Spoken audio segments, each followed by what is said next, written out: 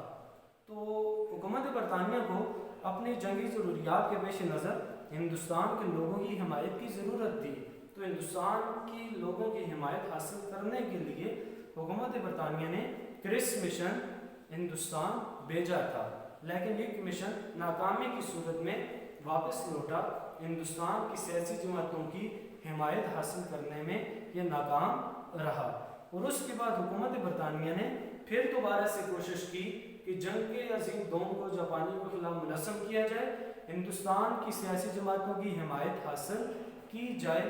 تو اس کوشش کے لیے انہوں نے ایک منصوبے کا اعلان کیا، اور اس کے بعد اگر ہم دیکھیں تو ہندوستان کے آئینی مسئلے کو حل کرنے کے لیے اس منصوبے کا اعلان کیا گیا تھا۔ 1935 کے اندر اگر ہم دیکھیں تو حکومت برطانیہ نے ہندوستان کے لیے آئین بنایا تھا۔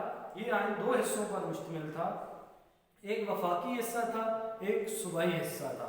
ہندوستان کی سیاسی جماعتوں نے سیاسی جو حصہ تھا اس کو تو تسلیم کر لیا، لیکن وفاقی حصے کو مسترد کر دیا، اس پر اعتراضات اٹھا دیے، جس کی وجہ سے صوبائی حصے پر تو عمل ہو سکا، وفاقی حصے پر عمل نہ ہو سکا۔ وفاقی حصے پر عمل نہ ہونے کی وجہ سے ہندوستان میں سیاسی بحران پیدا ہوا، آئینی بحران پیدا ہوا۔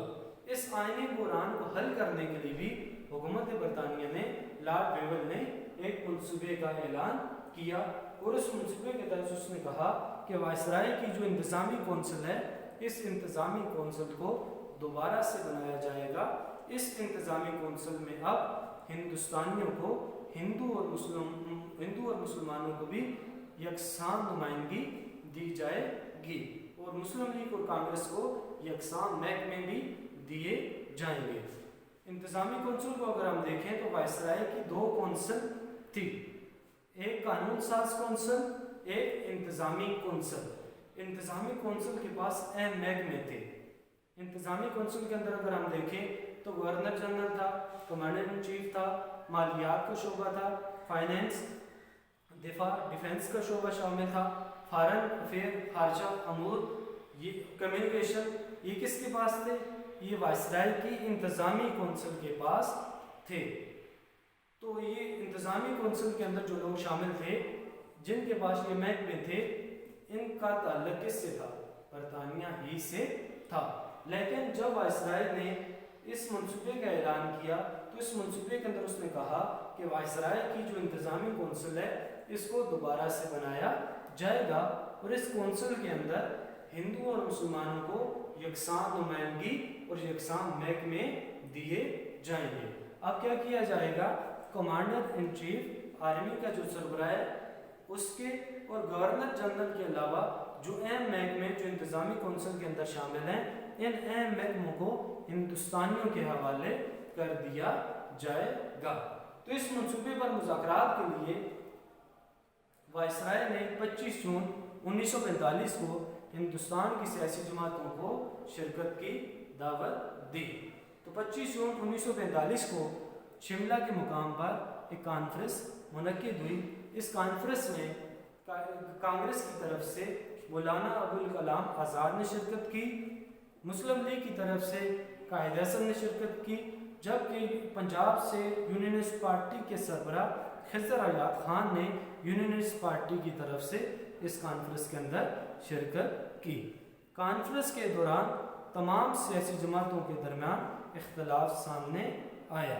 اختلاف کیا تھا؟ کہ مجوزہ جو کونسل ہے اس میں ہندو مسلم نمائندگی اور نامزدگی پر اختلاف سامنے آیا، کہ جو مجوزہ کونسل ہے، جو انتظامی کونسل ہے، اس انتظامی کونسل کے اندر ہندو اور مسلم کی نمائندگی، کہ ہندوؤں کی کتنی نمائندگی ہوگی، مسلمانوں کی کتنی نمائندگی ہوگی، اور ان نمائندوں کو نامزد کون کرے گا، اس پر سیاسی جماعتوں کے درمیان اختلاف سامنے آیا۔ یونینسٹ پارٹی کا موقف تھا کہ کونسل کے اندر جو ایک مسلمان نمائندہ، اس کا انتخاب کون کرے گا؟ یونینسٹ پارٹی کرے گی، کہ کونسل کے اندر جو مسلمان نمائندے شامل ہوں گے ان میں سے ایک مسلمان نمائندے کا انتخاب یونینسٹ پارٹی کرے گی۔